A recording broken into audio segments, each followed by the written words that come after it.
3 minute तो गलानी आम एथरक start करवा ओके हेलो आज्ञा सर मते सुन पाउछंदी आम ऑडिबल आज्ञा सर अच्छा okay thank you good afternoon all of you I welcome you to this session actually I think we should discuss social movements and politics in India. Am I right? Hello? Social yes sir that is MPSE-007. That was the course code. Okay. आज्ञा sir Okay. So this is definitely very interesting topic. Very interesting. Because the human society since the past days they are very much acquainted with the movements. Human society is very much acquainted with this event that is called the movement. And particularly social movements that play very important role, very significant role in people's activities. And particularly since last 3 decades of 20th century, they have become very prominent in India. Movements are definitely a worldwide phenomenon. But since the last 3 decades of the 20th century, they have become very prominent as far as India is concerned. And when there are people's movements, I mean, gradually we shall get to know that the nature of the movements, the types of the movements, etc. But what is the most important activity of the movement? When there is a movement, open up new debates. They open up new discussions. They create scope for new ideas to come up.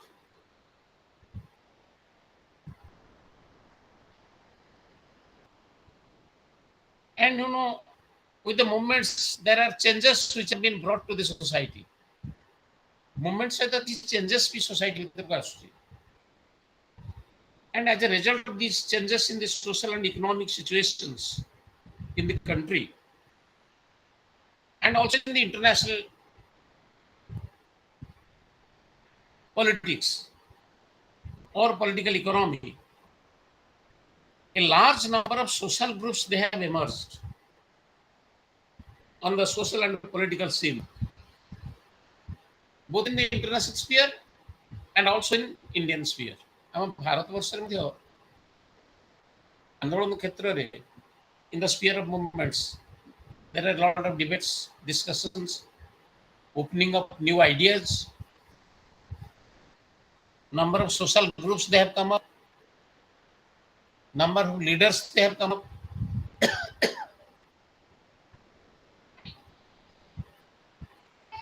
ଧରନ୍ତୁ ଆମେ ଆମର ଯଦି Indian movement ଗୁଡାକୁ slightly analyze, gradually we shall get to know about all these things.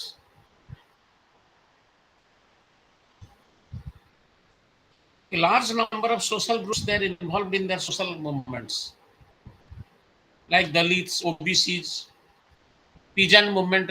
Peasants they have taken up a very active role. Workers, and also there are new social movements. For example, women movement, environmental movement. Very interesting.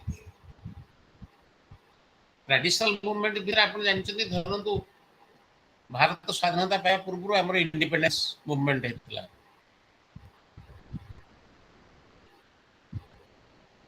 andolans like satyagraha, non-cooperation movement, civil disobedience movement, likewise. Those are all traditional movements so far as India is concerned.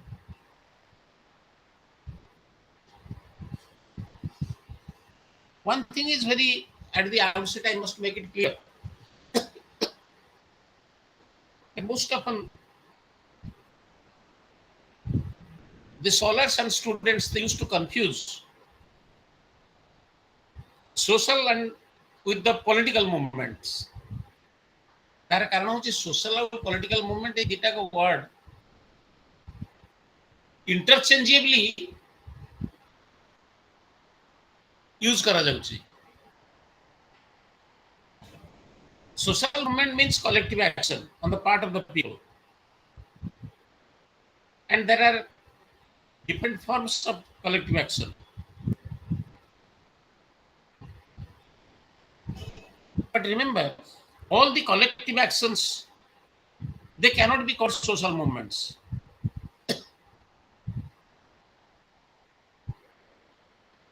Spontaneous or the immediate reaction of a particular group of people to a particular event or to a particular phenomenon cannot be termed as a social movement.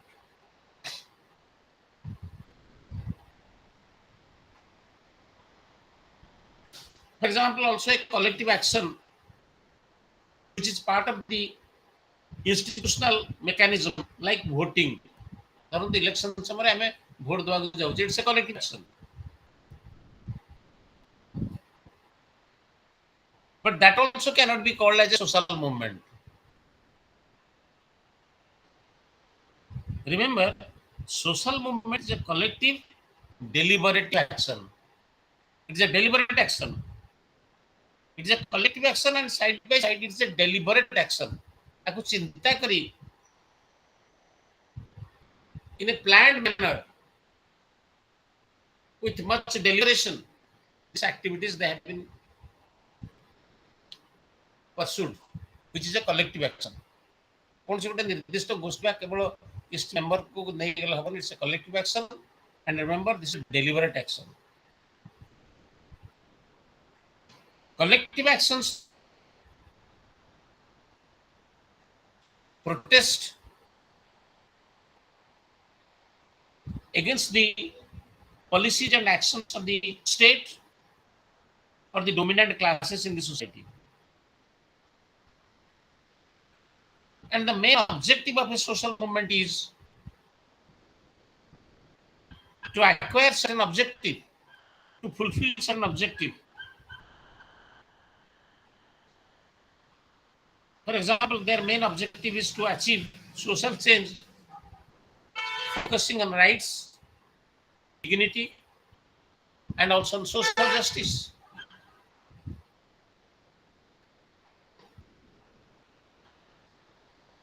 So, almost all social movements, both in case of India or in case of the international sphere also, they involve formal or informal organizations. They require leadership. Whenever there is a movement, there must be leadership. Because somebody must guide the movement. But a movement को guidance दरकार. So leaders are required. So formal or informal organizations are required. Leaders are required.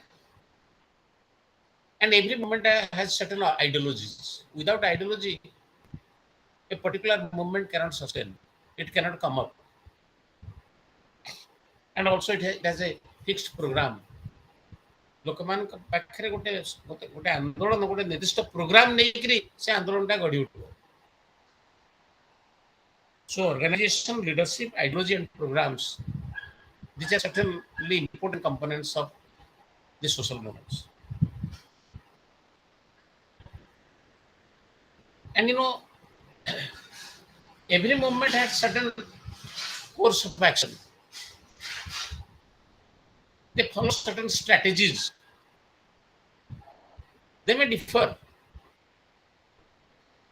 For example, I am gradually देखिबा Gandhian leadership or the particular movements which are led by Gandhian philosophy, they follow a different strategy altogether from the Marxist movements, the leaders, the Marxist leaders. So the movements they differ so far as their strategy, their tactics, their course of action is concerned, but there must be strategy.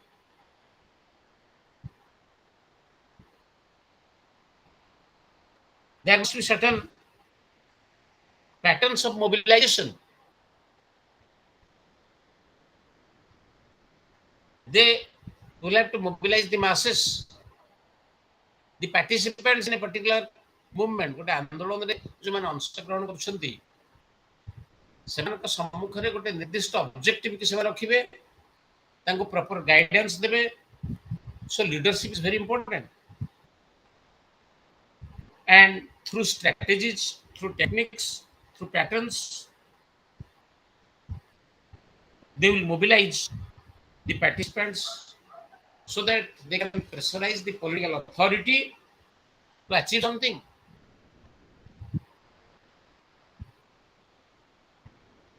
And above all, why this study of social movement and politics is very important nowadays? Because part and parcel of the democratic process.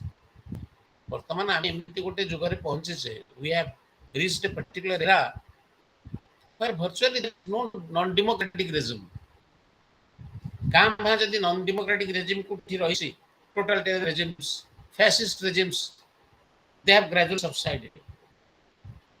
And movements are the essential components of the democratic process. That is why study on social movements and politics, it has become very, very important. As I have already told you, social movements in all the societies, in ancient societies, also in the modern societies. So virtually they are universal in nature. They are universal particular movement found. But only thing is that even though movements are universal, they are found all around the world. They vary in their nature, their scope, their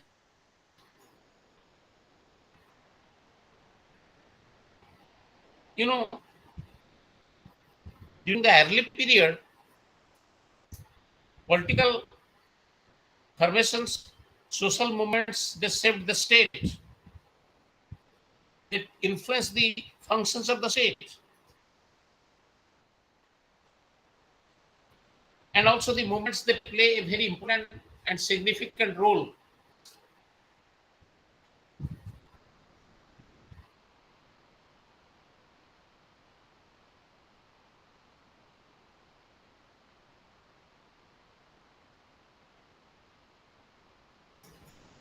so they play an important role in distributing the power among the various segments of the society.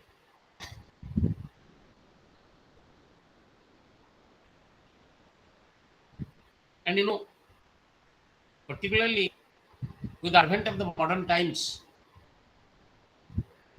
they played a very, very important role in challenging the church and feudal authority. କାରଣ ଗୋଟେ ସମୟରେ ଆପଣମାନେ ଯେଉଁମାନେ ଧରନ୍ତୁ ମାକିଆଭେଲି ବିଷୟରେ ଜାଣିଛନ୍ତି, why Machiavelli has been treated as a modern thinker?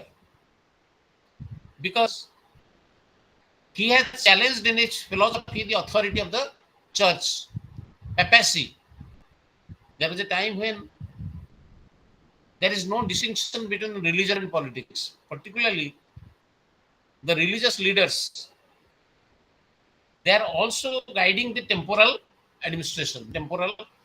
They are also temporal authorities. I think those who have gone through the philosophy of Machiavelli, that is his very important work, The Prince. He is the first philosopher who had kept politics away from the influence of the state. Sorry, influence of the religion, church. So virtually we shall find that modern times gradually many movements have come up to challenge the authority of the church and also to challenge the authority of the feudal societies, the feudal authority. They also challenge the foreign rule. Think of the colonial states. Our India is a very important example. I mean, 200 ବର୍ଷ for more than 200 years we have been ruled by the Britishers. So what about our independence movement? Our ସ୍ୱାଧୀନତା ଆନ୍ଦୋଳନର ପ୍ରଥମ ଜିନିଷ କ'ଣ ଥିଲା? It was a fight against the foreign regime, foreign rule. So the social movements can challenge the authority of the church. It can challenge the feudal authority. The movements also can be directed against foreign rule and also the authoritarian regimes. French and Russian Revolution, Indian freedom movement, various other movements in different colonial countries are bright examples.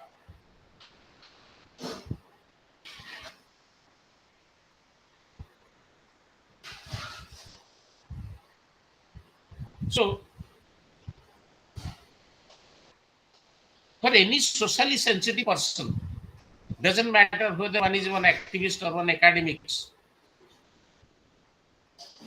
or one is a sympathetic or a critic of the political system, he cannot ignore social movements of the time.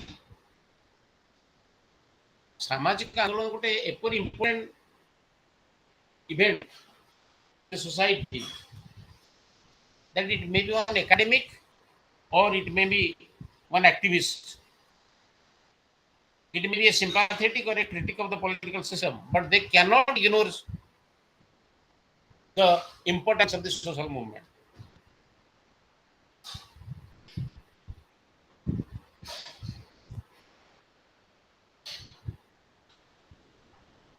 You see, if we shall analyze the trend of the independence movement in case of our country, India, particularly, sometimes we may have the reference to our own country. In the Constitution, there are important chapters on fundamental right and directive principles of state policy. And you know, fundamental rights is a chapter on political rights. Directive principle of state policy is a chapter on social and economic justice. So when chapter 3 brings political justice, chapter 4, that is DPSP, brings us economic and social justice. And they are incorporated in the Constitution because, you know, that is one of the main demands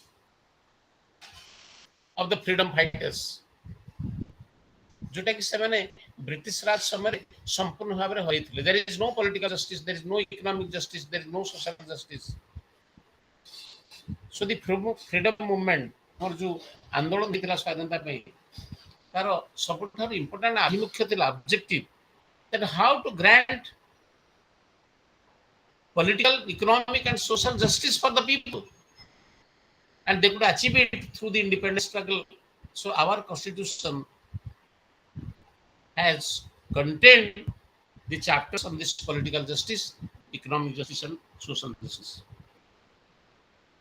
Gradually we हमें independence movements after independence जोटा कि हमें new social movement रे बहुत प्रकार movement मध्य में देखिए women movement, environmental movement, whose motives or the objective is to bring justice to a particular section of the society, to bring in environmental justice to the society. That is why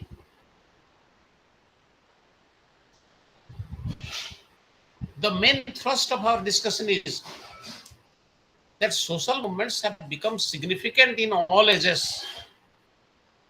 It may be ancient It may be medieval age, or it may be also in modern times. The social movements, they have taken up the front seat, the center stage.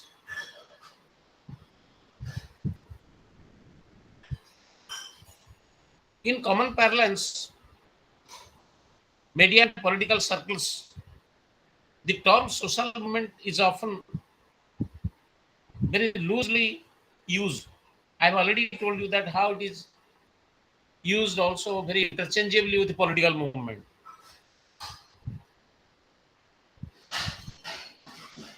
But particularly, you see, the term social movement, it has gained currency in European language in early 19th century.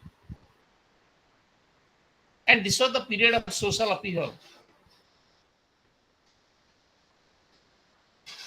The political leaders, the academic, though use the term social movement, they are concerned with the emancipation of the exploited classes, and they are more bothered about the creation of a new society by overthrowing the old regimes. For example, ଦୀର୍ଘଦିନ ଧରି ମୁଁ ଆପଣଙ୍କୁ ଗୋଟେ example କହୁଥିଲି that how papacy has ruled over the temporal authority. There is the rule of the Pope in Christian world. It was challenged by the new movement.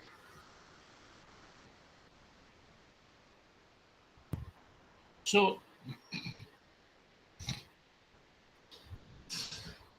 number of scholars, they have tried to define social movements in their own ways. जोटा कि आपनकर text रे आपन पाइजिबे there are lot of definitions मु केवल दि तीनटा एग्जांपल केवल देबी because of the shortage of time Paul Wilkinson is one of the scholars who defined social movement as a deliberate collective endeavor to promote change in any direction and by any means, not excluding violence, illegality, revolution, or withdrawal into utopian community. So, by this definition, we shall find that Wilkinson has tried to say that social movements are clearly different from historical movements or the historical trends and tendencies. And this is important to note that such tendencies and trends and the influence of the unconscious or irrational factors in human behavior may be of crucial importance in illuminating the problems of interpreting and explaining social movement. There is also another scholar, Herbert Dummer, who defined movement like this, that social movements can be viewed as collective enterprises to establish a new order of life. They have their inception in the condition of unrest and derive their motive power, on one hand, from dissatisfaction with the current form of life, and on the other, from wishes and hopes of a new scheme or a system of living. Very clear. The existing system सहित जदि general masses बा people जदि dissatisfied हेबे तेबे गोटे revolt हबो, revolution हबो, कि protest movement हबो. So the very germination of the social movement lies in the seething discontentment of the people in the existing system. That is precisely what Herbert Bulmer has tried to speak about social movement in his definition. Doug McAdam is another scholar who defines social movement as organized efforts.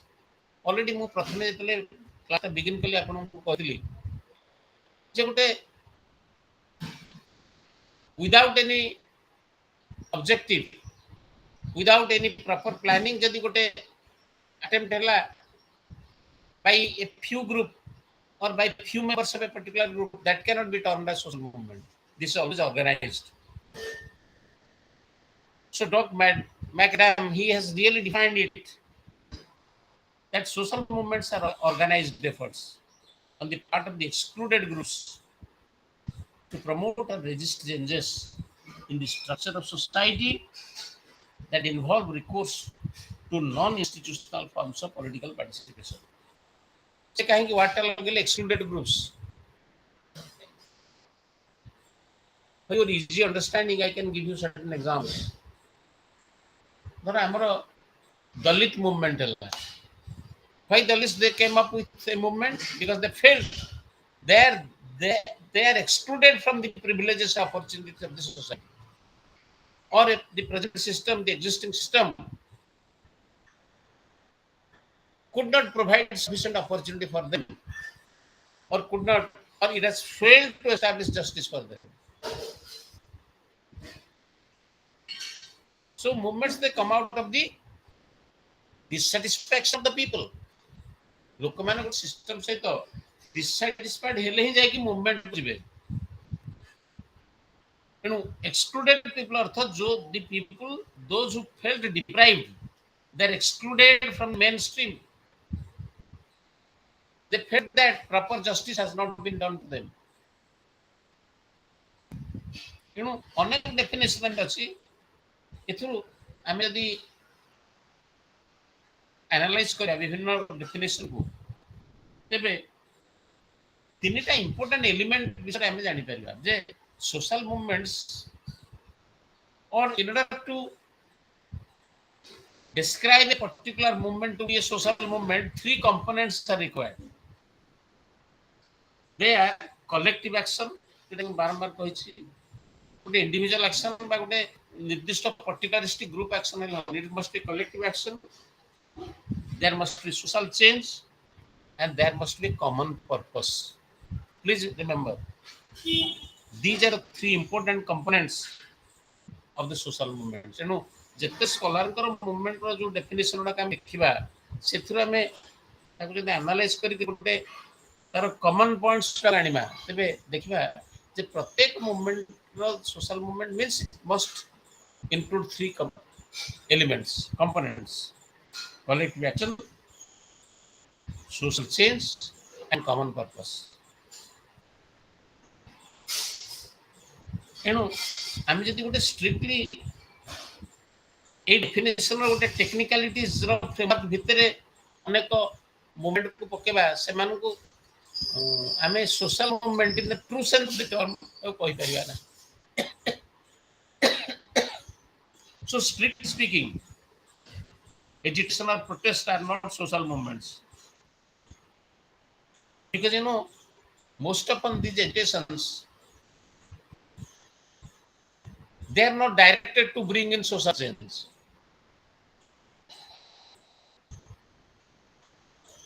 And at best, those agitations can be termed as reactions to a particular situation. ଆମେ କହିବା ଯେ ପରୀକ୍ଷା fees ବୃଦ୍ଧି ହେଲା, students ମାନେ agitation କଲେ, ଆମେ କଣ ସେଟା ଗୋଟେ ସୋଶାଲ ମୁଭମେଣ୍ଟ ବୋଲି କହିବା? No, it is nothing but a reaction to a particular situation, but they cannot be termed as social movements.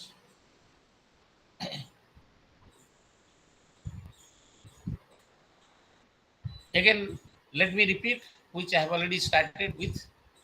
Social and political movements, they are strictly speaking are not the same thing. जदियो सेମାନଙ୍କୁ ଅନେକ ସମୟରେ interchangeably ଆମେ use କରୁଛେ. Social movements are almost used like political movements. They're treated more or less as the same.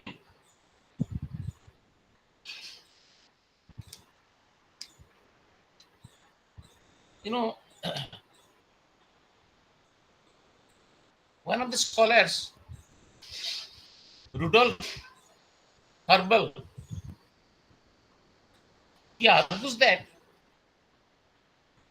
all the movements have political implications. निश्चय भाव में प्रत्येक आंदोलन गोटे political implications रही. Even if their members they do not strive for political power. Social movement leader, particularly you shall find they never strive for power. सेमानकर किसी गोटे aspiration, political aspiration न थाए. But this scholar Rudolf Haverly emphasized that all the social movements they have certain political implications.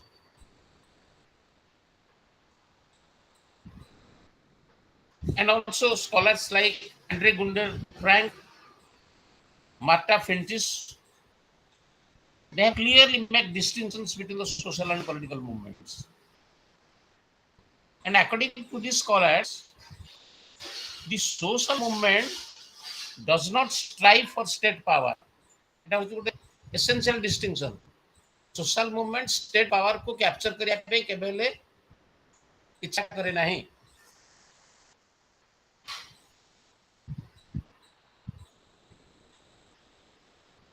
And social movements seek more autonomy rather than state power. So there is a difference between the social and political power. The political power is located in the state alone.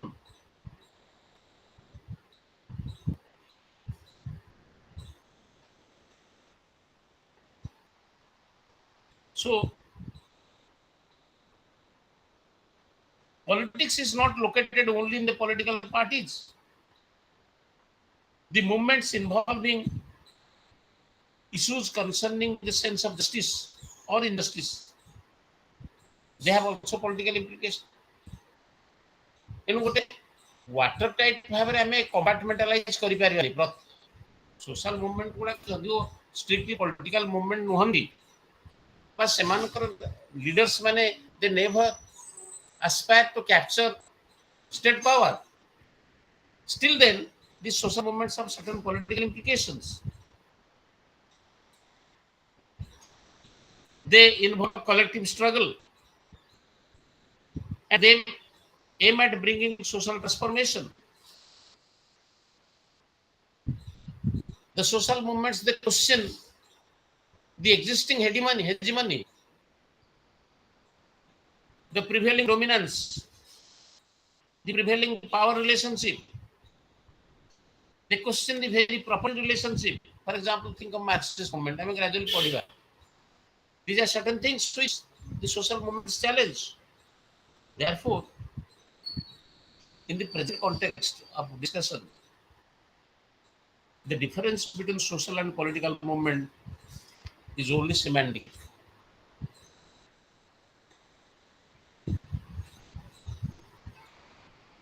Social movements sometimes follow institutional path, sometimes also they follow non-institutional path. Institutional path जोटा कहबा virtual हम कहबा constitutional वंश हम तो कह देबा एवं जोटा को नॉन इंस्टीट्यूशनल सेटा कहउछन्ती एक्स्ट्रा कॉन्स्टिट्यूशनल और इलीगल जोटा कि नॉर्म संगे पडुनी परंतु when there is a call for direct action आपण सुनिथिबे विभिन्न समय एक्सट्रीमिस्ट माने जो माने सोशल आंदोलन को गाइडेंस दियंती से they call for the direct action. That is an extra constitutional thing or non-institutional path. So extra constitutional path is also called direct action against the state or government. But the action which is legally permitted and which is widely accepted as binding in the society at a given point of time, those are constitutional actions or institutional actions.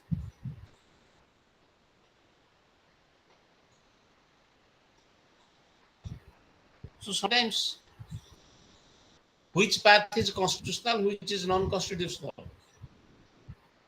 which is institutional, which is non-institutional, is sometimes a matter of interpretation. So the issue is very technical.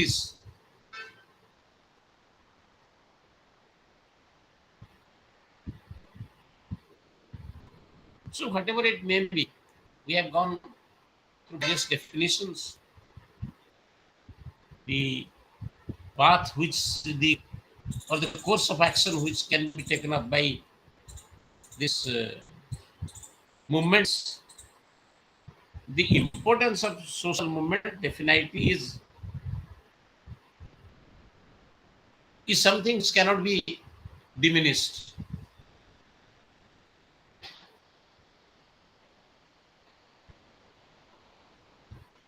So philosophers, social thinkers, they always think that, or they plead for the inevitability of the social movement. I'm using the word inevitability. Social movements are inevitable. କାରଣ society କେବେ ହେଲେ ଗୋଟେ static ଷ୍ଟେଜରେ ରହିପାରିବ ନାହିଁ। ଆରେ ଆପଣ ଦେଖିବେ Plato ଆରିଷ୍ଟଟଲଙ୍କ ସମୟରେ ମଧ୍ୟ Greek philosophers they have used the term flux. Heraclitus was said that you cannot step twice into the same river. ଆପଣ ଗୋଟିଏ ନଦୀରେ ଦିଥର ଗାଧେଇ ପାରିବେନି। It means that the world is a constant change. ତେବେ କୋଉ ସମୟରେ କୋଉ ଚେଞ୍ଜଟା social movement take up କରୁଛି, that is a different thing. ଆମେ ଯୋଉଟା କି ପଢିବା Marxist issues, new social movement issues and all that gradually. But social movement is a must, inevitable. It must come to happen.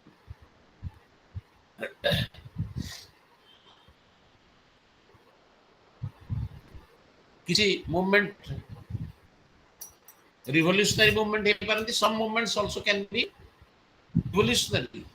Those who believe in gradual change.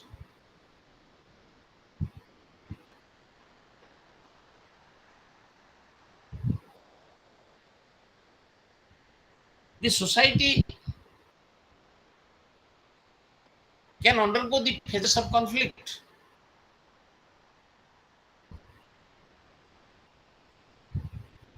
And the assumption that the ideal political system is ipso facto capable of resolving all the conflicts in the society is very simplistic. And such a stand also is very dangerous for democratic social order.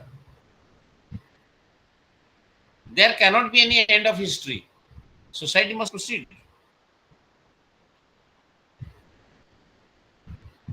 And there cannot be also any final destination.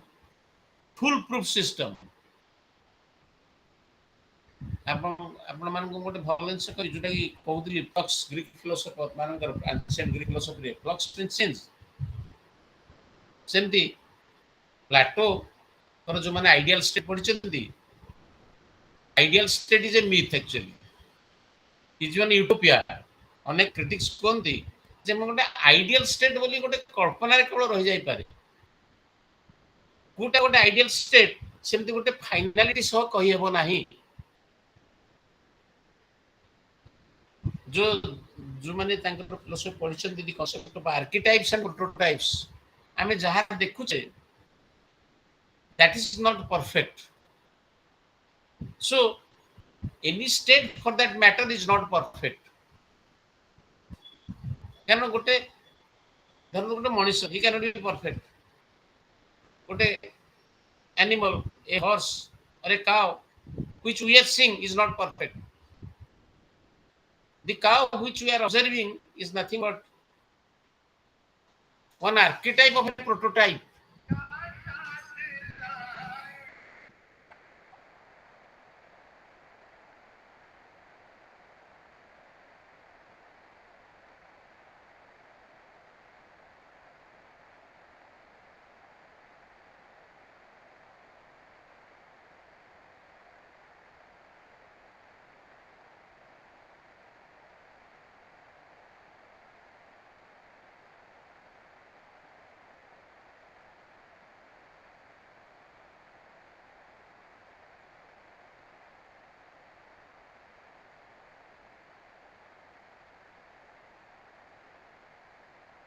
So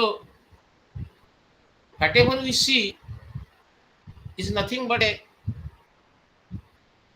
imperfect situation. ଏବଂ ପ୍ରତ୍ୟେକ ଜିନିଷ ଗୋଟେ perfect ଜିନିଷକୁ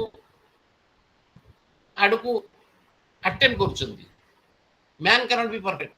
ସେମିତି ଗୋଟେ ନିର୍ଦ୍ଦିଷ୍ଟ system ମଧ୍ୟ perfect ନୁହେଁ. ପରଫେକ୍ଟ ହେଇଗଲେ ତାପରେ ମୁଭମେଣ୍ଟ ଆଉ ନାହିଁ. Things R static.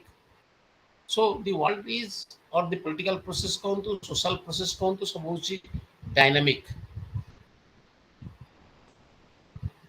This is a dynamic process. Things are on constant change. ତେଣୁ social movement ରେ ବିଶ୍ୱାସ କରୁଥିବା ଲୋକମାନଙ୍କ ମତରେ naturally there is not or cannot be an end of history, the final destination, or there cannot be any full proof system. कौन system ଆମେ full proof ବୋଲି କହିପାରିବେ? This is not a static concept of political system of society. Each society has its own conflicts and contradictions. प्रत्येक society रे conflicts ବା contradiction ଅଛି.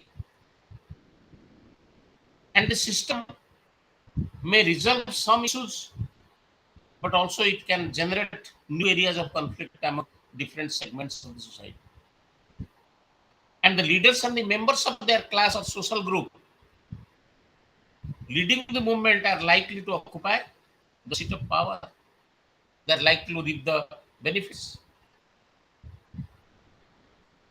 So please remember, social movements are always significant because no society is perfect. Every society undergoes the situations of conflict.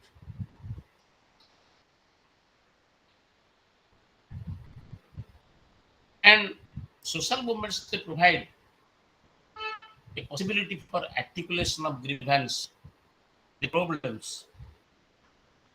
And these social movements, they bring pressure on the state. They keep check over the authority needed for the healthy democracy. That is why social movements ବା ସାମାଜିକ ଆନ୍ଦୋଳନ ସବୁବେଳେ important. ସେ ଅଥରିଟିକୁ ସବୁବେଳେ alert କରିକି ରଖିବ. It can put the pressure on necessary pressure to build a healthy system, a healthy society. And essentially, social movements have 5 important components. Their objectives, ideology, programs, leadership, and organization. प्रत्येक social movement में देखिबा ए पांचटा component निश्चित रहइबो. Otherwise social movements are not possible. There must be objective, ଗୋଟେ goal, ନିର୍ଦ୍ଦିଷ୍ଟ ideology, programs, ନେତୃତ୍ୱ, leadership, and also organization. And these social movements, they involve mobilization of the people who in course of the process they identify with the objective of the movement. They share values and begin to share a perception of common understanding of social reality.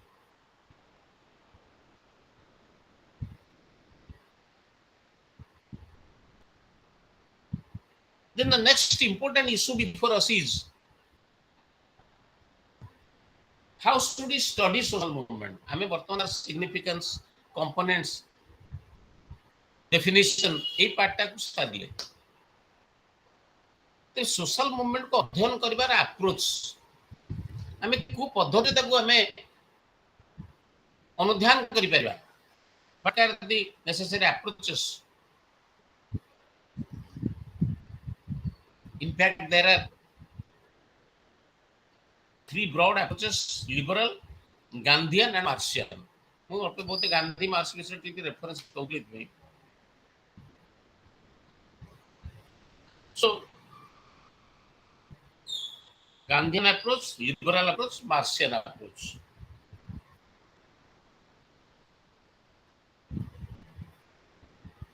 Marxist approach आपण मानक तो Karl Marx विषय पढिछन्ते. It is easy for you to understand the points. Karl Marx रो main तांकर philosophy रो important pillars सब कौन? Materialistic interpretation of history, economic determinism, concept of theory of surplus value, class dominance. Then there shall be class war. Then there is dictatorship of the proletariat.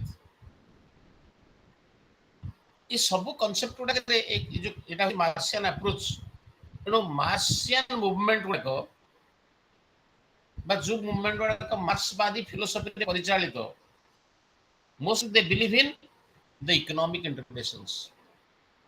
कारण जो माने communist manifesto बा Das Kapital पढ़िचंती से कोन कह जाय छी in the society essentially two structures, the substructure and the superstructure is there.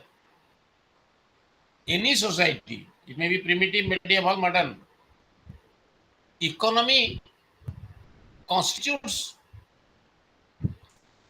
the substructure, and all other facets like cultural, political, religious, they constitute the superstructure of the society.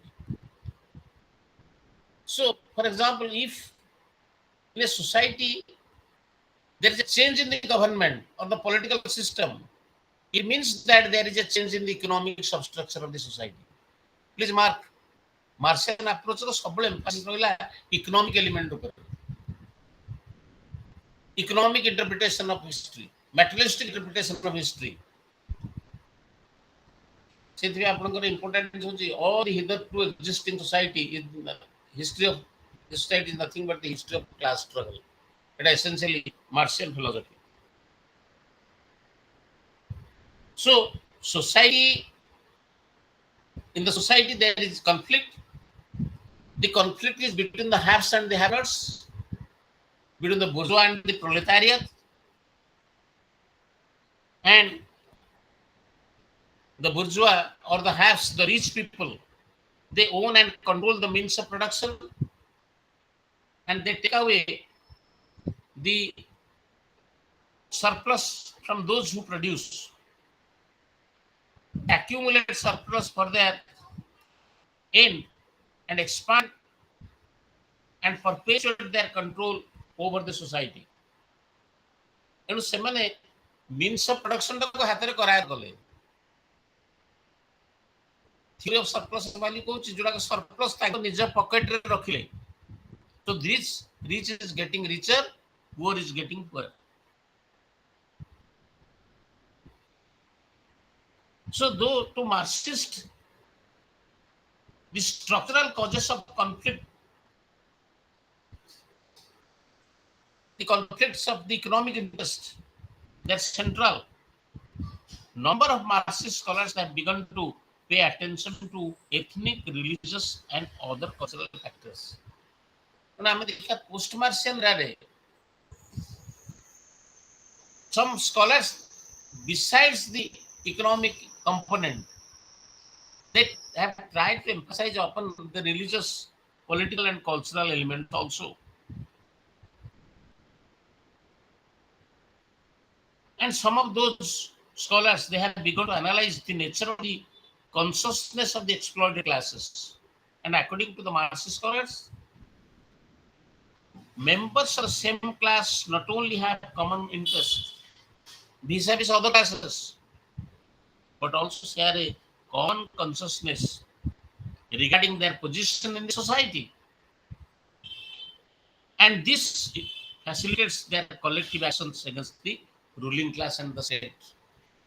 जो class consciousness टा gradually build up करे, that facilitates furthering the Marxist movements, that is the collective action against whom? Against the ruling classes.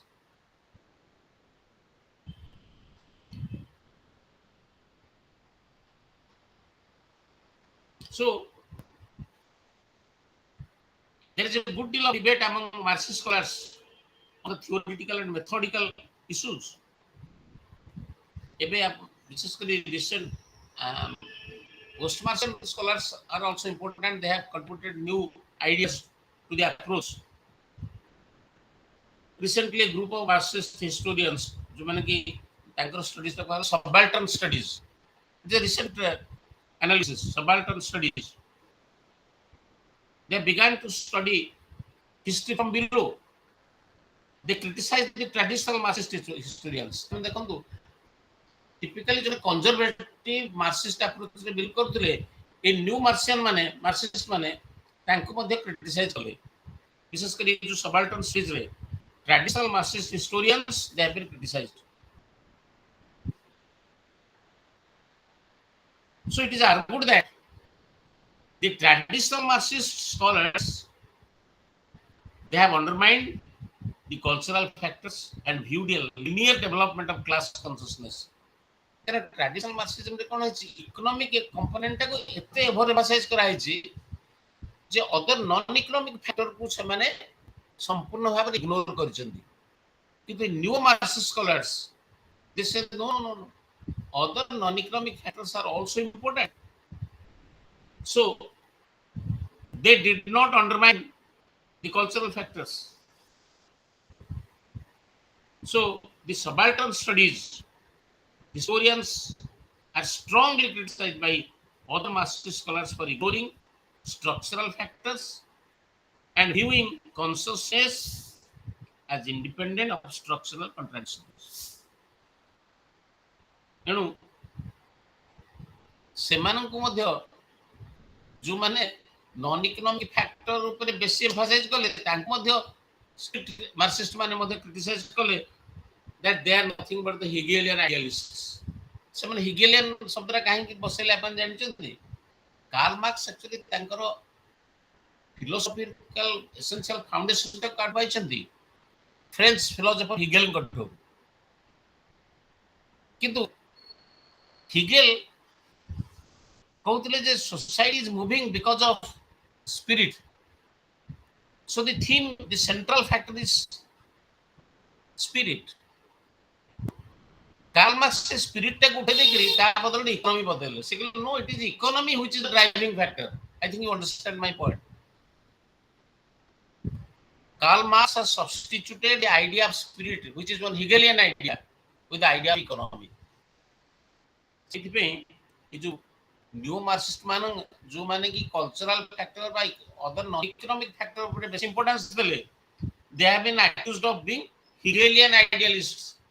इन जो conservative Marxist मान ताको Hegelian idealist हिसाब रे ताको criticise करले। आ गुटे अप्रोच मध्ये होची structure and function approach.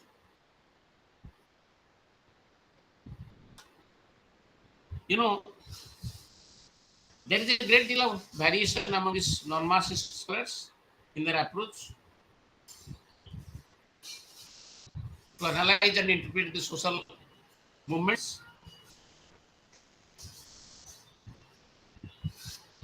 Many liberal thinkers like William Thornhauser, Robert Nisbet, Edward Steele, and many others,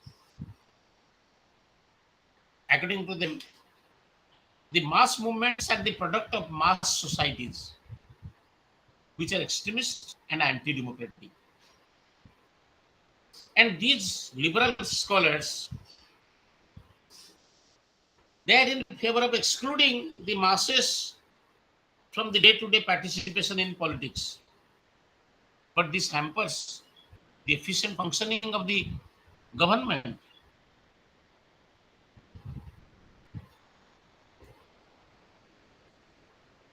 For example, some Indian scholars who approved of the agitation for the independence from foreign rule, they did not favor agitation by the people in the post-independence period. They condemned them outright as dangerous, as dysfunctional for the civilized society.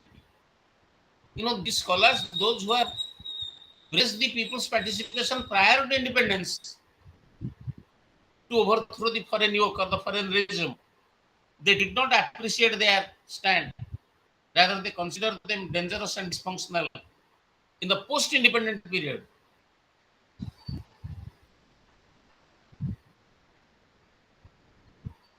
So though some liberals also they do not favor the revolutionary change in the political and economic structure.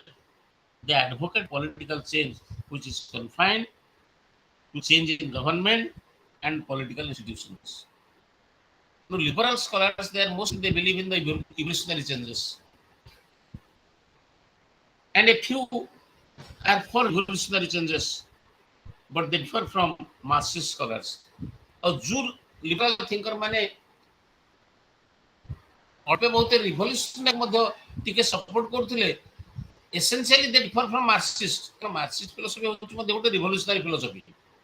କିନ୍ତୁ ସେମାନଙ୍କର ଯୋଉ over emphasis on economy by undermining all other factors, they didn't take up that stand. So a few liberal thinkers they lay emphasis on political institutions and culture in their analysis of the movements. Some do not inquire into social and economic causes of conflict and other collective struggles. Some emphasize individual psychological traits. Some of the scholars they focus on elite power. Elite means the power of the few, and also their manipulation. And some other liberal philosophers they emphasize the importance of cultural rather than the economic factor.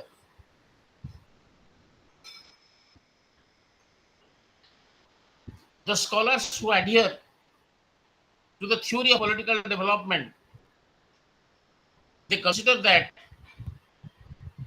the rising aspirations of the people they are not adequately met by existing political institutions. I mean, there is a gap between the people's expectation and also the performance of the system. ଦେଖନ୍ତୁ structure function approach ରହିଛି ଗୋଟେ essential ଜିନିଷ ଯେ ଲୋକମାନଙ୍କ aspiration କୁ ଗୋଟେ ନିର୍ଦ୍ଦିଷ୍ଟ system ବା ବ୍ୟବସ୍ଥା meet କରିପାରୁନି. there is a gap. So expectation of people and performance of the system it widens. So this gap it leads to mass upsurge. Huntington ତାଙ୍କର interpretation ରେ କହିଛନ୍ତି ଯେ ଲୋକମାନେ ଯୋଉ expect କରୁଛନ୍ତି system ଟା ସେଇ ପ୍ରକାର expectation କୁ meet କରିପାରୁନି. So there is a gap. System fails to raise itself up to that level, and because of this gap there is a uprising. There is a people's movement. One of the Indian scholars, very noted, you must be knowing Rajni Kothari, he argues that direct action is inevitable in the context of India's present day parliamentary democracy. Because in his opinion, the general climate of frustration, the ineffectiveness of the known channels of communication, the alienation and atomization of the individual, the tendency towards regimentation, and the continuous state of conflict between the rulers and the ruled. All this make the ideal of self-government more and more remote. And all these factors they render this parliamentary democracy as unstable. Of course, this remark of Rajni Kothari was applicable to the regime for a certain period of time, not always. Rajni Kothari's approach that the gap between the expectation of the people or the achievements by the system is not a perennial feature. Sometimes the government can be pro people also. सरकार जदि pro people होला लोककर aspiration टाको meet कला why there shall be upsurge. No, Rajni Kothariଙ୍କର ଏ ଯୋଉ definition of direct action that he favors direct action in case of the parliamentary democracy performance of the poor performance of parliamentary democracy of India is applicable only when The parliamentary democracy has failed. If it has not failed, why there should be a direct action? I mean, Rajat Kothari जो समय लिखिथिले सेही समयर political situation गोटे applicable थिला, not that it is applicable for the future regimes. When a particular government shall be proactive, it shall be pro people, then the frustration of the people shall come down. They shall be they shall be more cooperative with the government.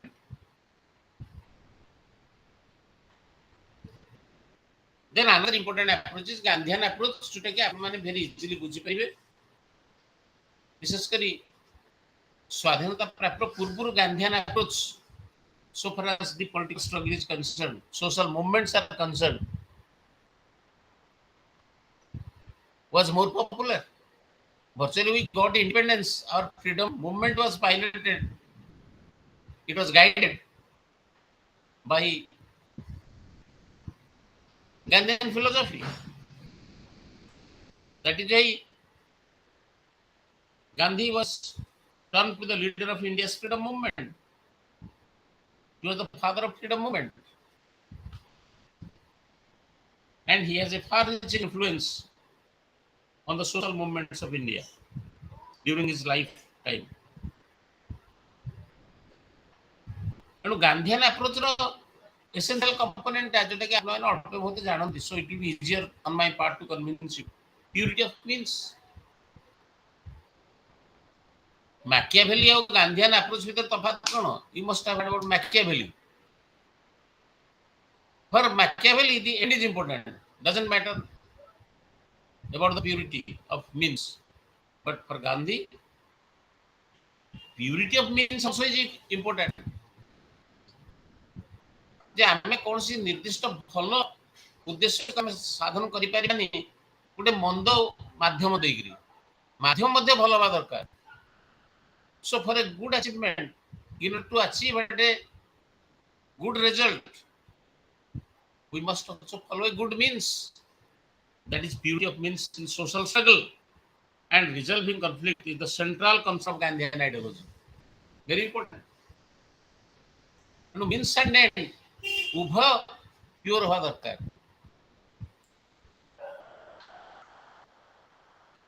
धर गोटे आम example दबा, आमर गोल होची आमे परीक्षा रे भलो करिबा, तार अर्थ आमे प्यूरिटी ऑफ मीन्स मेहनत करी करी भलो भाव पाठ पढ़ी करी गोटे गुड मीन्स माध्यम रे भलो अध्ययन करी पढ़ारे सचोट भाव रे जे परीक्षा रे बसी करी आमे भलो रिजल्ट पाइबा. आ भलो रिजल्ट पाइ पई we should not go for malpractice, we cannot recourse to bad ways. So Gandhian approach ro essential component होची purity of means. Only through pure means we can achieve pure end. तेणु social struggle से आपंकर non cooperation कहतु, सल्ट सत्याग्रह कहतु, आईन अमान्य आंदोलन कहतु, सबुथरे गांधीयन फिलोसफी थिला नॉन वायलेंस. सत्याग्रह अर्थ कौन? सत्य प्रति आग्रह. So the potential of Satyagraha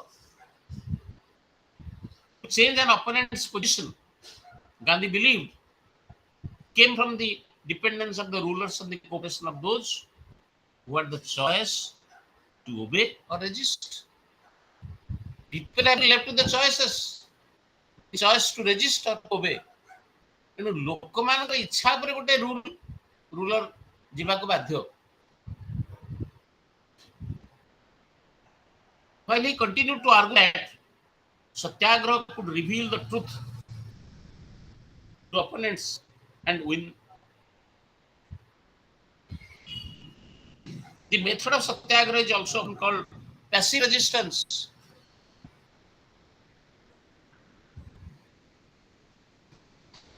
But of course, Gandhi made a distinction between Satyagraha and passive resistance. In 1920, he argued that they were not synonymous. Passive resistance is generally practiced by the weak, and non-violence is not their credo.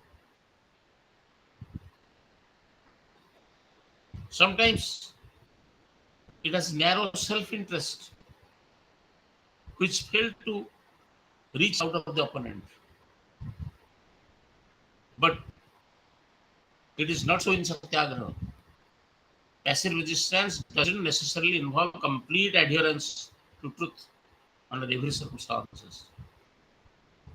Satyagraha is a weapon of the strong, whereas passive resistance is the weapon of a weak. Satyagraha admits of no violence, but passive resistance sometimes admits of violence to a certain extent.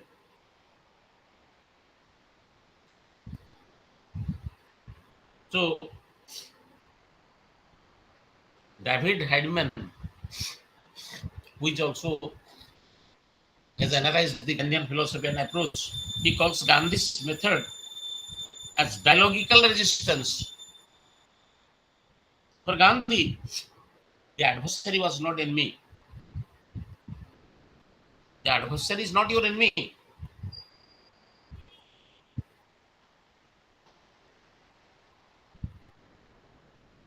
Another scholar where he has termed Gandhi's approach to social movement and conflict as a self-limiting one. Gandhi was challenging a number of political and social conditions in British India, and most notably, colonial rule. He had to confront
Classes on ଲାଗିବ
Hello, hello. Yes, sir. Am I audible? Yes, sir. Yes, sir. Actually, there was some network connection thila. Okay. Again. Again. So Okay. I switched over to my mobile actually. Okay. So now I am audible. Okay. Should I continue? Okay. Yes, sir. Okay. So there is other approaches also, like resource mobilization theory, and also another is relative deprivation theory. Uh, you know, resource mobilization theory is an outcome of the rational choice theory. जो माने theory रे भी आपनकर अल्प बहुत acquaintance थिबो.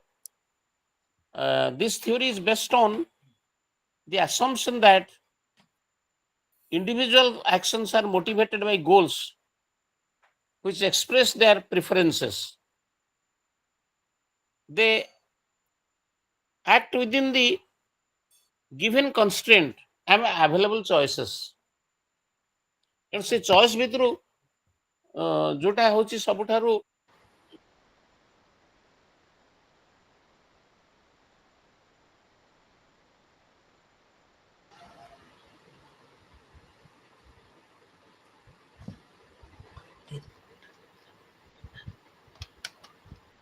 so am I audible?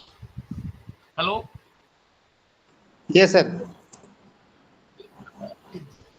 So some of the proponents of this resource mobilization theory, they argue that social movements for revolutionary changes by the marginal sections is out of impulse or emotion. So because they arise out of the mostly impulse or emotion, they do not sustain for long. And it was called resource mobilization theory because the theory purported to show that the success of a movement depends on the resources available to be used. ଯଦି available resource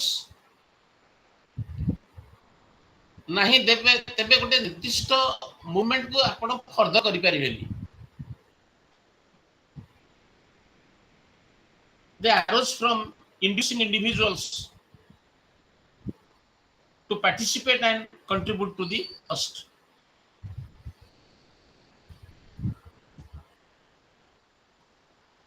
So resource mobilization theory, it reacts against the older view of social movements. Older movements means the communistic approach, the Nazism. Consider this older view of social movements as irrational.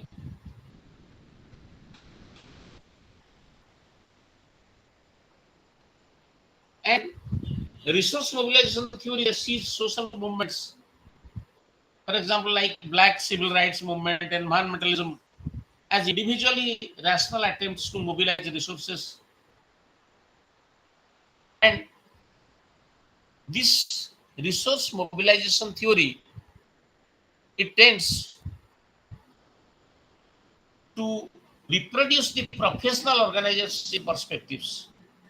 For example, Greenpeace movement, Amnesty movement. This result, please remember this, very simply speaking, that there are many choices before you, and you make out of rationally you select one of them which can be suitable, the most suitable. This theory emphasizes entrepreneurial skill of the leaders. ତେଣୁ ଗୋଟେ ମୁଭମେଣ୍ଟକୁ ଯେଉଁମାନେ lead କରୁଛନ୍ତି ସେମାନଙ୍କର ଏଣ୍ଟରପ୍ରିନେurial skill ଉପରେ ଏଇଟା ବେଶୀ emphasise କରୁଛି. If the leaders lack this entrepreneurial skill, the social movements cannot be successful. They mobilize because what is the task before the leaders? Leader ମାନଙ୍କର essential ଜିନିଷ ହେଉଛି they mobilize resources like professional resource, finances, moral support. Resources are thought. It may be, it is just not only finance, it is also professional resource, it is moral support, this is networking, and also these are certain resources which the leaders they are expected to mobilize. And the leaders of the successful movements, they are skilled to create organization and mobilize people. And in the process, common goals are articulated, consensus is created, so that all the participants accept the goal. Resource mobilization theory देखो leader मानकर importance टा बेसी कारण it is only with their entrepreneurial skill they can utilize the resource to achieve the targets. One of the major proponents and the scholars who has worked on this particular theory is Rajendra Singh, जे कि a resource mobilization theory row basic assumption गुड़ा को से summarize करछन्ती like this. Social movements must be understood in terms of conflict model of collective action. There is no basic difference between institutional and non-institutional collective actions. Both institutional and non-institutional collective actions contain conflicts of interest, which is built in the system of institutionalized power relationship. Then the other assumption is social movements involve the rational pursuit of interest by competing groups. Goals and grievances, conflicts and contestations, they are inherently present in all relations of power. Then the formation of the social movement, therefore, is determined by the changes in the resources, organization, and opportunities for collective action. Success and effectiveness of the collective action is understood in terms of material benefit or the actor being recognized as a political person.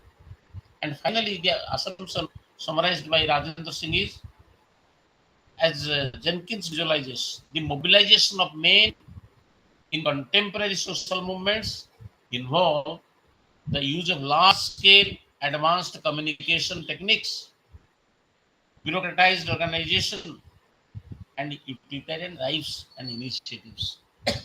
Very important. ତେଣୁ ପ୍ରେଜେଣ୍ଟରେ social ମୁଭମେଣ୍ଟର participant ମାନଙ୍କୁ और masters मान को galvanise करवा सेमानक support is a highly technical job. So in the contemporary social movements, it involves the use of large scale advanced communication skill, techniques, bureaucratized organization, and also utilizing the initiatives and drives. Otherwise, social movements shall be a big failure. Another important theory is also relative deprivation theory. देखो the very definition is relative deprivation. It was developed by American scholars like Good. No, deprivation अर्थ कौन? धरतु मु गोटे निर्दिष्ट जिनिस को Aspire करछि किंतु पाइलिनी, so I feel deprived. धरतु मु भाबछि it's my rightful claim but I didn't get it. I think you understand my point. That is deprivation.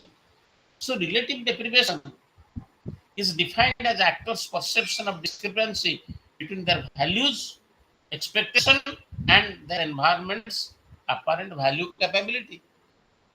ତେଣୁ ସେମାନେ କ'ଣ ଏକ୍ସପେକ୍ଟ କରୁଛନ୍ତି ଏବଂ ସିଷ୍ଟମର କ୍ୟାପାବିଲିଟି କ'ଣ, this determines the fulfillment of the aspiration of the people, and when the people fill the gap they feel deprived. So value expectations are the goods and conditions of life to which people believe they are justifiably entitled. जड़े व्यक्ति feel करुची that this is my entitlement, and this entitlement is fulfilled by the capability of the system. then he feels deprived. Subur, who is one American scholar, writes, frustration, aggression, and the related threat aggression mechanisms, they provide the basic motivational link between relative deprivation and the potential for collective violence. So, Guru also has tried to link other three elements with his relative deprivation theory, namely dissonance, anomaly, and conflict. ये तीनटा component को मध्य relative deprivation theory सहित जड़ित କରିବାକୁ चाହୁଛନ୍ତି. Anomaly, those who have some idea of sociology, anomaly is an important component in its effect to value opportunities. So these are three models as to how the differentiation of value expectation and value capabilities has impact on relative deprivation. Those who perceive deprivation and as a result experience a feeling of frustration, they become aggressive. ଲୋକମାନେ କେତେବେଳେ aggressive ହୁଅନ୍ତି? When they feel deprived. Foreign rule ଆସିଲା, ଧରନ୍ତୁ ଆମକୁ economic opportunity ଦେଲାନି, ଆମକୁ political ପାର୍ଟିସିପେସନର ମୌକା ଦେଲାନି, and ଆମର ଯୋଉଟା ଫଣ୍ଡାମେଣ୍ଟାଲ ରାଇଟ୍ସ ତାକୁ ଛଡେଇକି ରଖିଲେ, I feel frustrated, then it results in aggression. I become aggressive. I move on to a particular form of protest. And social movement is the basic theory. Movement starts on this feeling of deprivation, then aggression. So when people feel aggrieved, they become aggressive. They protest or revolt against those who have more. ଯୋଉମାନଙ୍କ ପାଖରେ ଅଧିକ opportunities ରହିଛି, those who enjoy more than what the others have got, they feel and they direct their sense of frustration against them. So for the scholars like Gur, deprivation is primarily psychological. Deprive feel କରିବା ଗୋଟେ psychological factor, more or less it has a psychological dimension. Therefore, Gur does not deal with the socio-economic structure which is the source of deprivation. Gur ଯଦିଓ deprivation theory ବିଷୟରେ କହିଛନ୍ତି, କିନ୍ତୁ ସେ ଏହାର psychological dimension ଉପରେ ବେଶୀ emphasize କରିଛନ୍ତି. So the socio-economic system and the conditions of the society, he has not bothered much about that. So, but really what is the practical phenomenon? The socio-economic structure of the society is the basic source of deprivation, which Gur has really neglected. So, this is more or less about the approaches or the theoretical framework which can help us understanding the social movements in a very meaningful way. Then we can go for the classification of the social movements, and also we can touch upon the terms like reform, rebellion, revolution, the new social movements. It is more or less a chapter on classification. That how can we classify? ଯଦି ଗୁଡାକ ଆପଣ ଯଦି common parlance ଦେବେ, so far as the at the surface level they appear to be the same, but they have some technical differences. So classification is a way of selecting and arranging the facts. It is a way to give meaning to one's observation. Let us first come to reform, rebellion, and revolution. Generally, those who follow Marxist framework, they examine social movements in terms of their potentialities for revolutionary transformation in the society. And they characterize the social movements in reference to not only of the participants and leaders, ideology, as well as their immediate and long-term objectives. In this framework, the movements are classified on the basis of what they attain or likely to attain.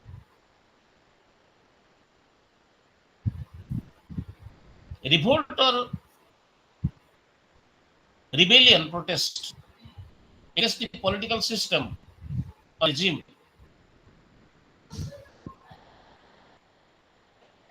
and they may not also make attempts to change in the authority of the government,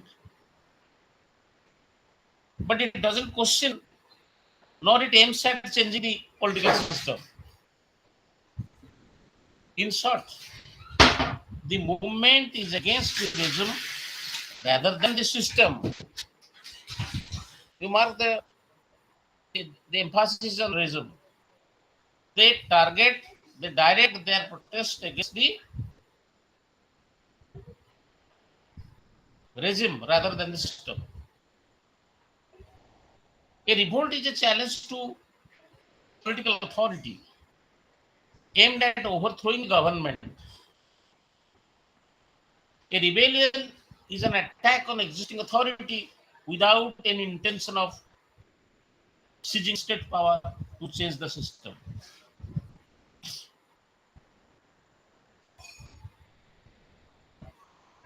But what is called the reformist movement? A reformist movement is that which aims at bringing certain changes in the system and not transforming the system completely. ସେମାନେ କିଛି କେବଳ reform ଆଣିବାକୁ ଚେଷ୍ଟା କରନ୍ତି କିନ୍ତୁ completely ସିଷ୍ଟମକୁ overthrow କରିବାକୁ ସେମାନେ ଚାହାନ୍ତି ନାହିଁ.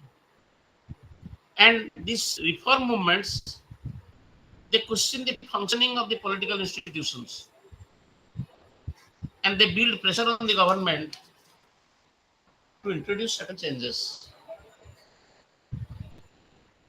to reform the system in their structure and also in their procedure. So please remember, the rebellion is against the regime, not against the system. A reform movement is something which is trying to introduce certain changes in the structure and procedure. And while doing so, they do not question the political system as a whole, nor do they relate a political institution to the larger political structure. They focus on reforming a particular part of the institutions and the system. ତେଣୁ ସେମାନେ ଗୋଟେ ନିର୍ଦ୍ଦିଷ୍ଟ ବ୍ୟବସ୍ଥାକୁ ସମ୍ପୂର୍ଣ୍ଣ ଭାବରେ ହଟେଇ ଦେବାକୁ ଚାହାନ୍ତି ନାହିଁ. They only want certain reforms partially in a particular part of the system. Not by overthrowing the system, but by transforming it, by making certain reforms. So this is first the revolution, then the reform. In the revolution, so we have very briefly talked about rebellion and reform. Rebellion is against the regime, not against the system. Reform is not also against the system, but to change, bring certain changes, some reforms, both in the function and also the procedure adopted by the system. So they do not want to overthrow the system.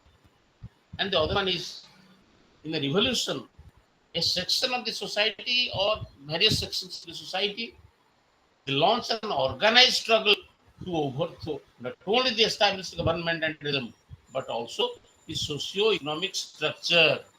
ଦେଖନ୍ତୁ ତିନିଟା ଭିତରେ କେତେ final distinctions. Rebellion is against the regime, not against the system. Reforms, they are in favor of changing the system or regime, but they want to bring in certain reforms in the part of the system, partially. And what about the revolution?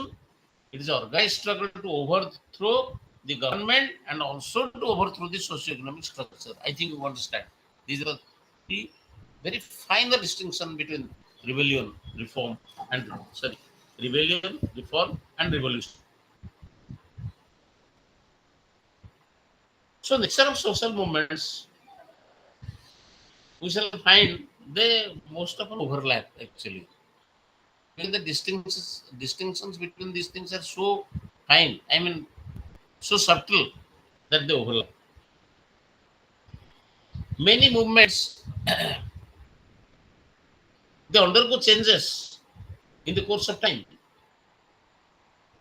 and some apparently reformist movements may take revolutionary course, and some which begin with revolutionary agenda they become reformist also.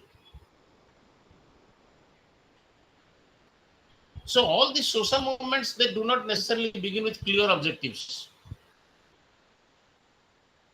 in terms of either maintenance or transformation of the system. They, in the gradual process, these movements they get the shape through the process influenced by its leaders, by the participants, and also influence of the ideology. Then I can very briefly take you to new social movements. Actually, old and new social movement distinction କରାଯାଇଛି. It is not necessarily the timing of the revolution. ଆମେ କହିବାନି ଯେ ଯୋଉଟାକ ancient society ହଉଥିଲା ବା ପୁରୁଣା ସମୟରେ ହଉଥିଲା, those are old revolutions ବା old movements ଯୋଉଟାକ ନୂଆ society ବା modern times ରେ ହଉଛି, those are new social movements. Not that depend on the nature actually. So the classification between new and old is not confined to time actually. যেটা old time রে হଉଥିଲା old revolution, not necessarily. It depends on the nature. So remember, old and new movements they are not related to time. ସେମାନେ ତାଙ୍କର features ଗୁଡାକରେ differ କରନ୍ତି. The new social movements they assume different features. Particularly after 1960s, Europe has witnessed a number of new type of social revolutions, peace movement, ecology movements, women movement. ଏଗୁଡାକ ହଉଛି ସବୁ new social movements. ଆଗରୁ କଣ feminist movement ଥିଲା, ecological movement ବା environmental conservation movements ଥିଲା, କିମ୍ବା peace movement.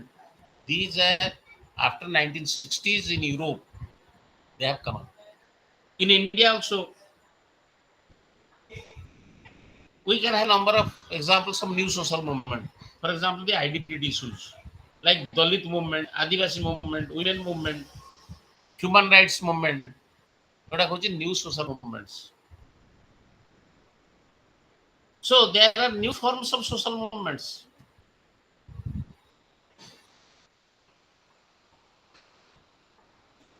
So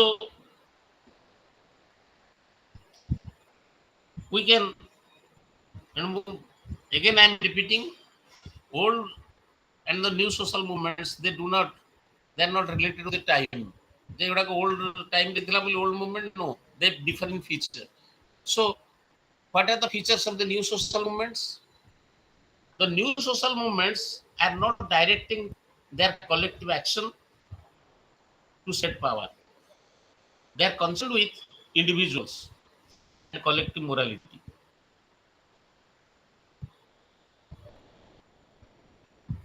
Individual membership or participation and motivation in all sorts of social movements contain a strong moral component and defensive concern with justice at the social and world order.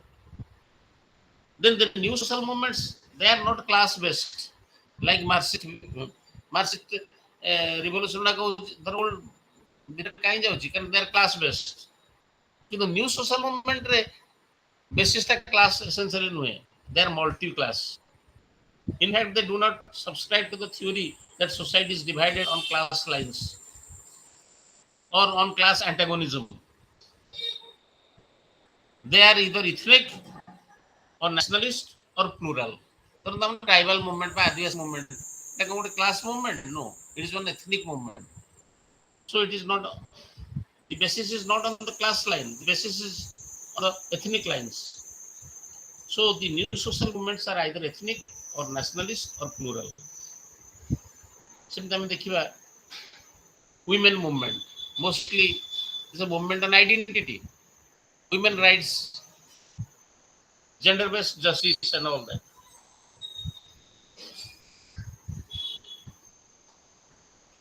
New social movements are confined to and also concerned with civil society. ଆପଣ ମାନେ ଦେଖିବେ new social movement ରେ NGO civil society organization ମାନେ ବେଶୀ involved. So ଯୋଉମାନେ new social movement proponent, according to them, civil society is getting diminished. Its social space is suffering its shrinkage, and the social and civil society is eroded by the controlling ability of the state. New social movement ଆପଣ ଦେଖିବେ state ଅପେକ୍ଷା civil society ଉପରେ ବେଶୀ ଗୁରୁତ୍ୱ ଦିଏ.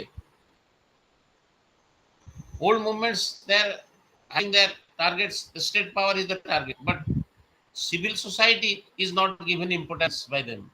But new social movement, they're more bothered about the civil society. ସେମାନେ କହୁଛନ୍ତି civil society ର space ଟାକୁ state authority ଧୀରେ ଧୀରେ over power କରୁଛି. ସେ ଯୋଉଠି ତାର ଯୋଉଟା ବସବାସ କରିବା ସ୍ଥାନ ସେଥିରେ state power encroach କରୁଛି. So they fight for civil society. So the expansion of the state in the contemporary setting coincides with the expansion of market. So state and market are seen as two institutions making inroads into all aspects of citizens' life. So consequently, the new social movements, for them the issue is of self-defense of the community and society against the increasing expansion of the state. ଆପଣ ମାନେ ଦେଖିବେ civil society organisation ଗୁଡାକ new social ମୁଭମେଣ୍ଟରେ ବେଶୀ activated. They get more of importance. Then new social movements are not around economic issues of land, wage or property. They are primarily concerned with self-identity, autonomy of individual and community against the state, against the market and against social institutions. Then new social movements, they are not concerned for the benefit of one class of the group. They are concerned for the good of everyone irrespective of class. Think of environment movement. It is a new social movement. And it is not concerned with the interest of a particular class. And environment is something which belongs to all. And also, for some of the scholars, new social movements are grassroots or macro movements, and they do not have to capture state power on their agenda. They are democratic in their organizational structures, and they raise issues which emerge from society rather than from the state and economy.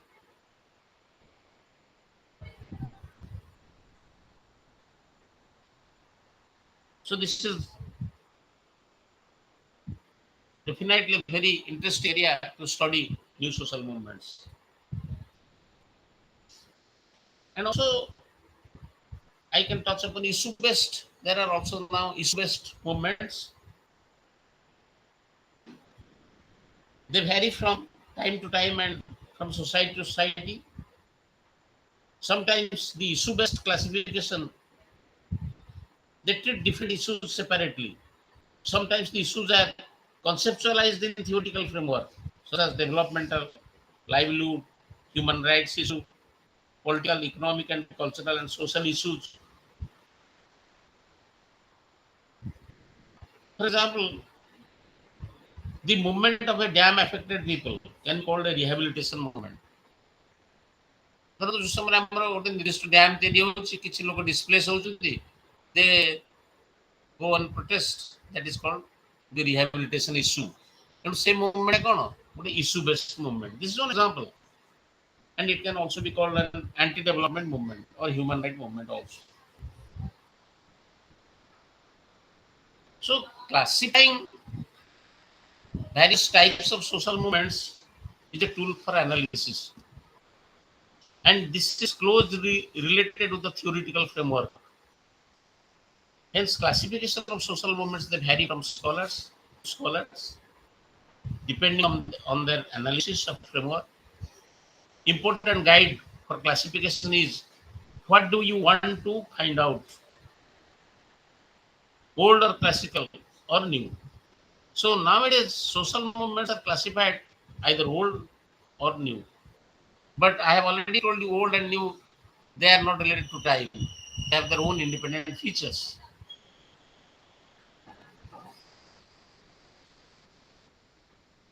Then some reference can be given within 15 minutes time because we'll have to close at 7. Regarding democratization and the changing nature of Indian society, and amaro ei course re ame reference daba sable Indian society ro changing reference to what extent the study of the social movements is relevant to the Indian societies. Indian society के मतलब देखिए गोटे होची pre independent समय रो development आ गोटे होची post independent समय रो development. You know, during the colonial period 1947 पूर्वरु our society was a colonial society. It was under the British regime. The social reform movement of the 19th century, it attacked the caste system which was graded into hierarchy of status. ତେଣୁ ଆମର Indian society ର ଗୋଟେ important feature system ଥିଲା caste system.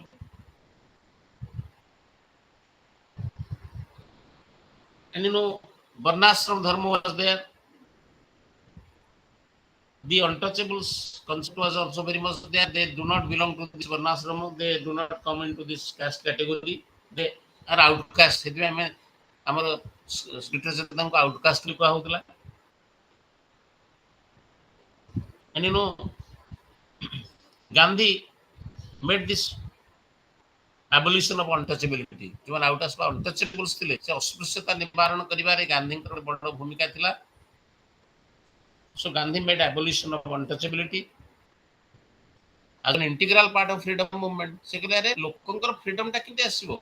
ଆମେ ଯଦି କିଛି ଲୋକଙ୍କୁ କହିବା ସେମାନେ untouchable, ଆମେ ତାଙ୍କୁ ସମାନ ସୁବିଧା ସୁଯୋଗ ଦବାନି, ତେବେ ଆମେ freedom କେମିତି ପାଇବା?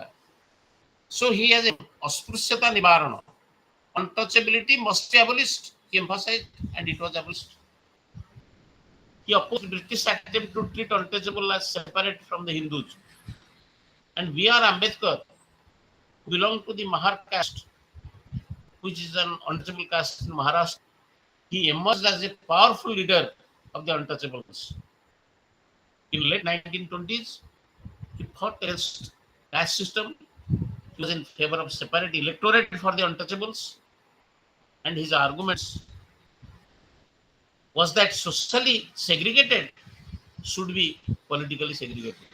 So in 1932, when the communal award provided for separate electorate, Gandhi went on fast against this. The separate electorate against जो व्यवस्था against Gandhi went on fast. से fasting करते Ambedkar agreed to sign the Pune Pact, according to which untouchables were given reserved seats with general Hindu category. And another feature of this colonial India is, for centuries, women in India have been subjected to oppression. So women oppression also was another feature of this colonial society. This has been legitimized by various religious practices also. They were not opposed to have a personality of their own. Women were seen as adjunct to their husband's personality. So the prevalent practices like polygamy, parda, child marriage, custom of sati, it undermined their position. Hindu women had no right to inherit property, while Muslim women would inherit only half as much as a man could. The social reform movements all over the country had a common theme, and it was improvement in the conditions of women. Caste system ro evils को fight out करिवा एवं women मानकर ए जो अत्याचार बा operation होतला ताको विरोध करिवा पे in this colonial India there is a lot of protest movements. So the social reform movements all over this country were there, and their common theme is the improvement in the conditions of women and also the improvement of the untouchables and to abolish the evils of caste system. Then in the wake of independence, independence पाइला हमर constituent assembly रे संविधान तैयारी करार व्यवस्था करा गला, and several members of the constituent assembly were of the few that values and institutions of liberal democracy could transfer India's tradition-bound social structure, and we have opted for what? Westminster model of liberal democracy. Westminster means a British model. हमें constituent assembly की प्रकार शासन व्यवस्था बांधले Westminster type, British model. Liberal democracy was found only in those countries whose economy was predominantly capitalistic. The emphasis on economic justice was stated in preamble तक हम यदि constitution पढ़िबा, हम यदि directive principle of state policy विषय जानिबा, fundamental rights विषय जानिबा, हमरो constituent assembly जो संविधान तैयारी करा गला सेतरे political justice, economic justice, social justice ऊपर emphasize करा गला. एनो preamble लिखा है कोन? Justice, social, political and economic. तीनटा को justice ऊपर हम emphasize करी. So it is you are all acquainted with our Indian Constitution, that how Chapter 3 speaks of political justice and Chapter 4 on directive principle of state policy speaks of economic and social justice. At the time of independence, the Indian state was being run by elite political classes. विशेषकर आम देखा political scenario रे upper caste लोक मैंने बेसी dominate करते. So the government of the Congress party was virtually it is a continuation of the British rule, because like the British, it did not attempt any change in the social order. So gradually with the advancement of time, there are also many movements in India. This is the rise of backward classes, which includes middle peasants as well as poor peasants in Bihar and UP, emerged as important political forces from 1960s in opposition to Congress party. Because it was mostly in the wake of independence, it was the upper caste group which are dominant in the political circle also. And in 1970s, that particular decade represent the watershed development. For example, Indira Gandhi was attempting to strengthen the popular base of the state by a series of measures. You must have known that there is a series of measures of socialistic measures like bank nationalization, abolition of privy purse, and also nationalization of insurance. And policies targeting specific groups like SCs, STs, rural poor, and workers are also made with the same objective. So Indira Gandhi appealed directly to the vast masses of the rural and urban poor, whose conditions had not improved even after 3 decades of independence. Janata government attempted to implement 25% of reservation for the backward castes, met with stiff resistance, of course, from the upper castes. And this issue polarized the backwards and forwards throughout the state. And the backward caste movements grew stronger in the state by forging alliance with the poor peasants among the Rajputs, scheduled castes and Muslims. And this group supported the Janata Dal, which ousted Congress at the national level in 1989. These political events, so it's just for your reference. And the 1990s have witnessed a participatory observers among the disadvantaged sections of the society. Because before 1970s, the urban participation used to be higher than the rural participation. But now, rural participation has overtaken the urban participation. There are also some instances like Madhya Pradesh, Rajasthan, like that. Then also the Dalit participation is higher in UP than in Bihar, MP, and Rajasthan. Uh, then also there are backward classes and Dalit challenges to the dominance of upper caste. The introduction of the universal adult suffrage, the periodic election, and of democratic consciousness led to the forward caste dominance being challenged by the first middle castes and then by the Dalits. So capturing powers by the OBCs and the Dalits appear to be a panacea for the inequalities of status and income inbuilt in the caste system. And in the north, particularly in the states of UP, Bihar, state machinery, police, block development officers, village level workers, leadership of local panchayat raj institutions, they are biased in favor of the rural rich. One of the sociologists, you must be knowing, Ghanshyam Saha, he, according to him, there existed a patronization between the rural rich and the bureaucracy. So the rural rich actually, in connivance with or with a hand in gloves with the bureaucracies, they're trying to influence the state of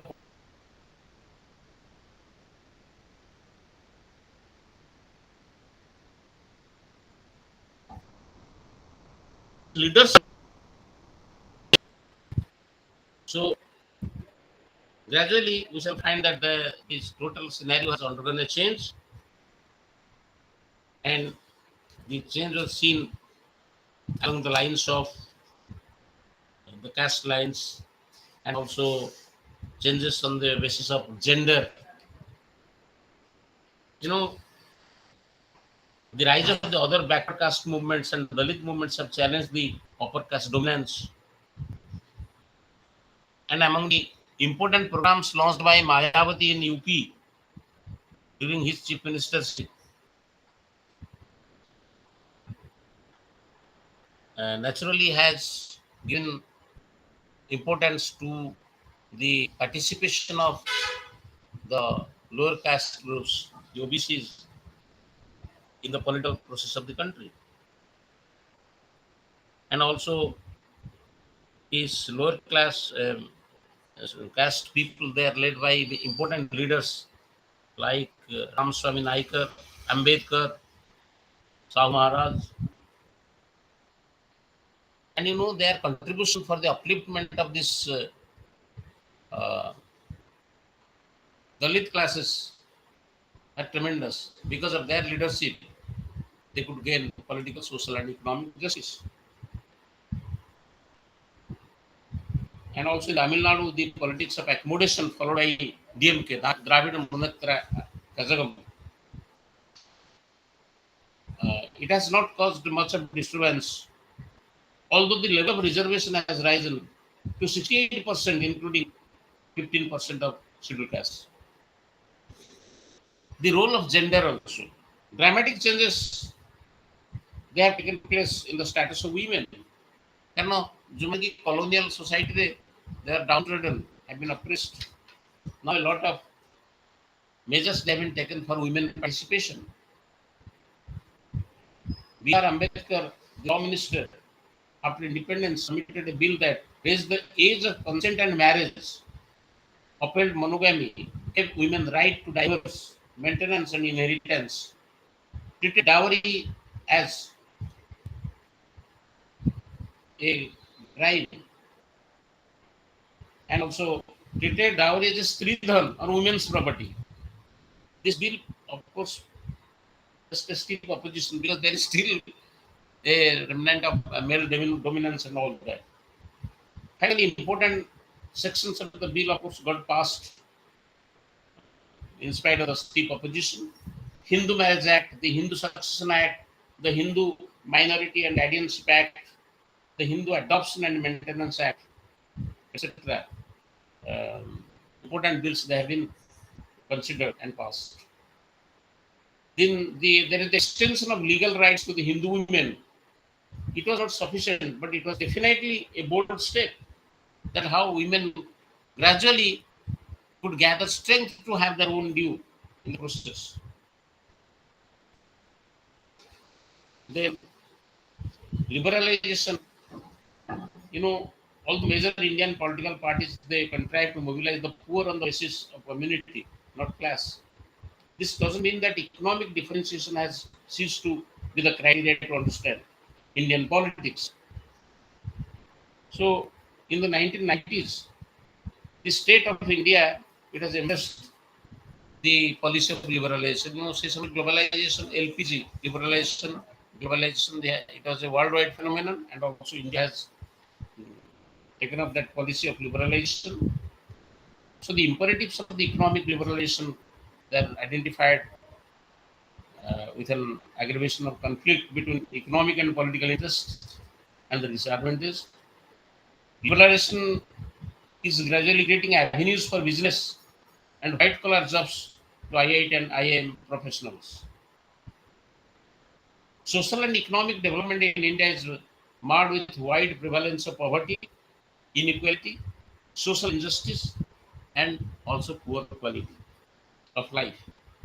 And despite of the remarkable achievements in the front of economic growth and political democracy, India has entered the 21st century with low per capita income and intolerably low level of literacy and a very low position on the World Index of Human Resource Development. Of course, now things have changed.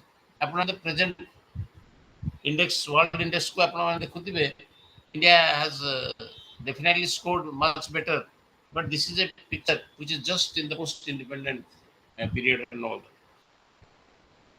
In the latest index of human development compiled by United Nations Development Program in 1919, it is a picture of 1919. India was ranked 132 out of 147 countries covered. Now things have changed, which you can refer to the latest uh, data so far as the human index is concerned. Human development index is concerned. So it can be said that democratization, more particularly universal adult suffrage, ସାର୍ବଜନୀନ vote ପ୍ରଥାଟା liberal ଡେମୋକ୍ରାସିର ହେଉଛି ସବୁଠାରୁ important instrument. Free and fair election, mobilization of the disadvantaged section of the society. It has played a very, very key role in replacing an order dominated by the upper castes.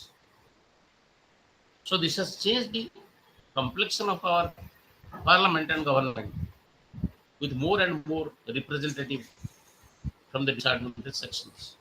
So the gradual advancement of time, there is more of a representation and fruitful representation from the disadvantaged groups.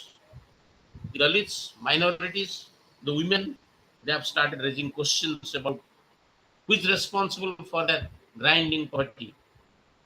They have benefited from these movements.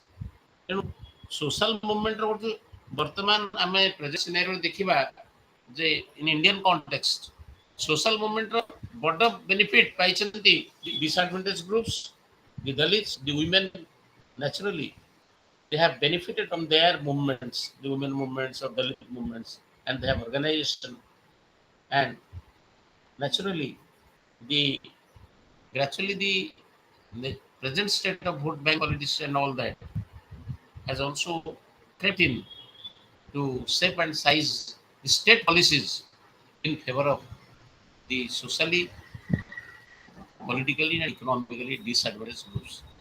So definitely the social movements have a very, very significant role, particularly to give their due so far as this disadvantaged groups, so far downtrodden groups like Dalits, women, and others, or lower caste people.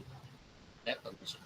Okay, this is already 7 o'clock, 3 minutes past 7. So today we shall close uh, our discussion. Am I audible throughout? Yes, sir. So I think now it's time to close the discussion. It's already more than 7:04 p.m. Okay. Yes, sir. Thank you for the patient Thank you, sir. listening. Okay. Thank you very much. So now I'm quitting the platform. Thank you all.